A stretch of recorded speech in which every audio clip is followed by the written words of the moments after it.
धन्यवाद अध्यक्ष महोदय. महाराष्ट्र राज्याच्या मुख्यमंत्री महोदयांनी या वर्षीचा अर्थसंकल्पीय बजेट जे आहे 26-27 ते आपल्या समोर ठेवलेलं आहे. अध्यक्ष महोदय, मला अतिशय अभिमानाने सांगावंसं वाटतं की आपले मुख्यमंत्री आणि दोन्ही उपमुख्यमंत्री हे अतिशय मुत्सद्दी आहेत, हुशार आहेत, जबाबदार आहेत आणि खरं तर 60 वर्ष काँग्रेसला लागली. 60 वर्षाच्या काँग्रेसच्या राजवटीला अतिशय भरभक्कम असा महाराष्ट्राला पुढे नेणारा सर्वदूर असा सर्वव्यापी आर्थिक बजेट मुख्यमंत्र्यांनी सादर केलंय. अध्यक्ष महोदय, एका जादूची काठी तर नाहीये. 60 वर्षामध्ये अतिशय आपल्या भारताला गरिबी दारिद्र्यरेषेखाली म्हणणारा भारत, कुठल्याही परदेशी माणसाने यावं भारतामध्ये सांगू की भारताला आम्ही गरिबी बघायला आलोय, भारताची गरिबी पाहायला आलोय, अशी मस्करी करणारा या लोकशाहीची थट्टा होत असताना आज मात्र सर्वव्यापी सर्वदूर सर्व लोकांना बरोबर घेऊन जाण्यासाठी महाराष्ट्राचं जे वेगवान बजेट जे अध्यक्ष महोदय मुख्यमंत्र्यांनी मांडलंय त्याचं कौतुक मी करतोच. पण हे होत असताना आज सभागृहामध्ये आमचे नेते, पुणे जिल्ह्याचे पालकमंत्री आणि राज्याचे नेते स्वर्गवासी अजितदादा पवार, आज अजितदादा पवार असते तर बजेट त्यांनीच मांडलं असतं, पण ते नाही. ते नसताना मात्र देवेंद्रजींना ही जबाबदारी स्वीकारावी लागली. मी अजितदादांना पुन्हा एकदा सहृदयी भावपूर्ण आदरांजली व्यक्त करतो. अध्यक्ष महोदय, खरं तर जाती किडच संपली पाहिजे. माझ्या अगोदर एक सदस्य बोलले केवळ धर्म, केवळ जात. साहेब, जात आणि धर्माचा महाराष्ट्राचा विषय राहिला कुठे? हा छत्रपती शिवरायांचा हा हिंदुस्थान, हा छत्रपती शिवरायांचा महाराष्ट्र आणि जाती धर्मामध्ये विभाग जातोय आपण वारंवार. काय चाललंय या सभागृहामध्ये? काय आदर्श काय पोहोचवणार आहे आपण 14 कोटी जनतेसमोर? आर्थिक विश्लेषणावर बोला ना. आज बजेटचा विषय आहे, शिक्षण आहे, पाणी आहे, रस्ते आहेत, इन्फ्रास्ट्रक्चर आहेत, उद्योग आहे, कामगार आहे, रोजगार आहे. या सगळ्या बाबतीचं विवेचन इथं होणार आहे की नाही होणार आहे? मला असं वाटतं की आता आपल्याला मतदान करणारा मतदार ऐकतोय आपल्या सर्वांना या सभागृहातून, ईच अँड एव्हरी पर्सन, प्रत्येक माणसाला. मग अशा परिस्थितीमध्ये या बजेटच्या बाबतीमध्ये आपण ज्या पद्धतीने या बजेटला सामोरं जायला पाहिजे त्याच्यामध्ये मला महाराष्ट्राची आपली जबाबदारी आहे. महाराष्ट्र मेले तर राष्ट्र मेले, मराठा विना राष्ट्र गाडला चाले. मराठा म्हणजे कोण? जो महाराष्ट्रात राहतो तो सर्व जातीय धर्मीय, तो सगळा मराठा.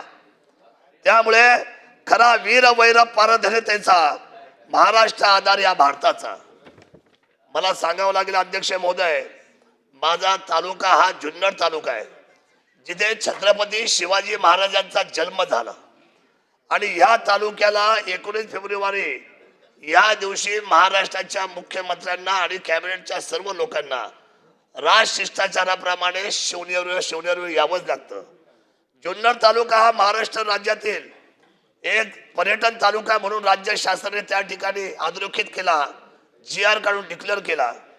आणि हा 7 वर्ष झालेला हा तालुका पर्यटन याचा DPR होणं अतिशय काळाची गरज आहे. एक महाराष्ट्राचा मॉडेल तालुका कसा असावा? 5 धरणं आहेत, अतिशय चांगलं वातावरण आहे. त्यावेळेच्या ग्लिबन रॉबर्ट नावाच्या एका गव्हर्नरने लिहून ठेवलं होतं की जर भारतातली सगळ्यात चांगली हवा जर प्यायची असेल तर सह्याद्रीच्या जुन्नरमध्ये आपण आलं पाहिजे. याचा अर्थ जुन्नरला पाहण्यासाठी आणि जुन्नरला पर्यटनाची उंची देण्यासाठी मी मुख्यमंत्र्यांना निवेदन करतो. जसं तुम्ही अष्टविनायकाचे रस्ते केले, बेल्ला जेजुरी केला, हा तालुका पर्यटन केला, आज तिथे सर्वात जास्त लेण्या ह्या भारतातल्या महाराष्ट्रामध्ये आहे म्हणजे जुन्नर तालुक्यामध्ये आहे. आणि म्हणून या पर्यटन तालुक्याचा दृष्टिकोन आपल्या समोर घेऊन जात असताना सर्व सोयी सुविधेचा युक्त आराखडा बनवण्याची तातडीची गरज आहे. साहेब, कुंभमेळा येतोय नाशिकला. नाशिक ही परवानी आहे आणि या कुंभमेळा होत असताना जे साधू, हजारोचे साधू कुंभमेळ्यातून सर्वात शेवटचा सांगता समारोप करताना आमच्याकडे मौजे पारुंडे ब्रह्मनाथाच्या मंदिरामध्ये नाथपंथीय साधू कमीत कमी 4 ते 5 हजार साधू पायी वारी करत येतात आणि तिथे मेळावा होतो, सांगता समारंभ होतो. हजारो साधू पारवणीत येतात.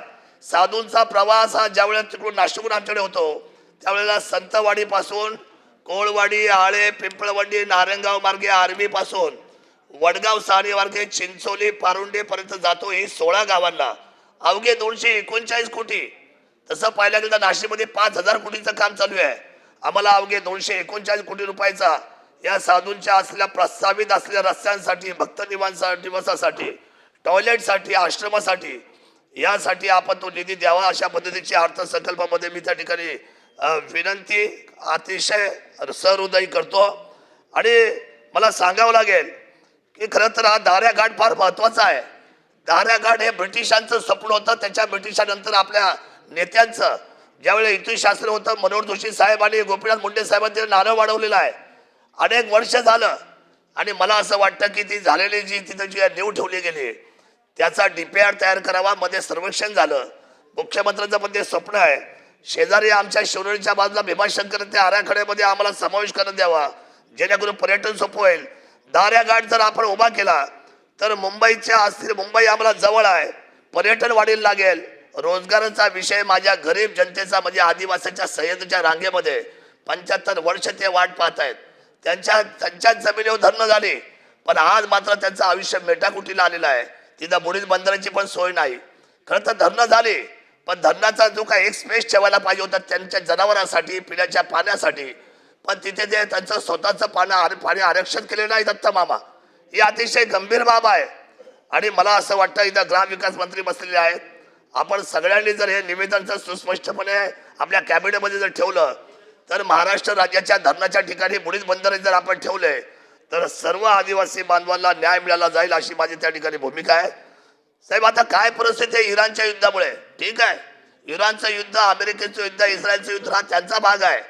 पण आज परिस्थिती अशी आहे आम्ही पिकवलेला शेतकऱ्यांनी माल घामाने कष्टाने, अध्यक्ष महोदय आपण ग्रामीण भागातून येतो अध्यक्ष महोदय, आपल्याला माहिती आहे अध्यक्ष महोदय की आज शेतकऱ्यांचे सगळे जे काही शेतपीक आहेत ते सगळे उभे आहेत, हार्वेस्टिंग झालेले आहेत. द्राक्ष असू द्या, आंबा असू द्या, केळी असू द्या, कापूस असू द्या, सगळे शेतीतले जेवढे काही उत्पन्न आहेत ते आज माती मोल झालेले आहेत. माझी विनंती शासनाला एवढीच आहे, मंत्री महोदय महत्वाचे दोन्ही मंत्री दत्ता मामा आणि आमचे गोरे साहेब बसले आहेत. अध्यक्ष महोदय साहेब मी तुम्हाला सांगतो यावेळेला मात्र जपा आपल्या शेतकऱ्यांना. यावेळेला आपण 2 लाखाची कर्जमाफी केली, शासनाचं धन्यवाद, मुख्यमंत्र्यांचं खूप चांगला निर्णय झाला. 50,000 रुपये नियमित कर्ज फेडणार तुम्ही देताय, हा पण चांगला निर्णय झाला आहे. परंतु मात्र या सगळ्यांना पदरामध्ये घ्यावं लागलं अध्यक्ष महोदय. आता हार्वेस्टिंग झालेला माल याला कोणी घ्यायला तयार नाही. आखाती युद्धामुळं परिस्थिती हाताबाहेर चाललेली आहे आणि विशेष प्रोग्राम राबवा. मी तर नेहमी मागणी केली आहे सभागृहामध्ये. मला लोक आज हसतात, मला वेडी म्हणतात. साहेब मी काय मांडतोय याचा ते विचार करत नाही. एक मी बिबट सफारी मांडली, हसले आणि बिबट सफारी मान्य केली. मी एकदा पर्यटनचा विषय मांडला, पर्यटनला कॅबिनेट दर्जा द्या म्हटलं, हसल्यानंतर कॅबिनेट मंत्रीचा दर्जा पहिल्यांदा महाराष्ट्रामध्ये या मंत्रिमंडळाने दिल्या मागच्या देवेंद्रजीने. साहेब आम्ही जे सांगतो ते लौकिक अर्थाने खरं आहे. आजही मी सांगतो आपल्याला छाती ठोकपणे अतिशय हृदय हात ठेवून, छत्रपती शिवराय माझ्या हृदयावर आहे. मी आपल्याला सांगतो शेतकरी हा कणा आहे आपल्या सर्वांचा. जसं बजेट आपण ट्रायबलचं वेगळं केलं, आदिवासींचं ट्रायबलचं आपण बजेट वेगळं केलं, त्याप्रमाणे हा शेतकरी आपला पोशिंदा आहे.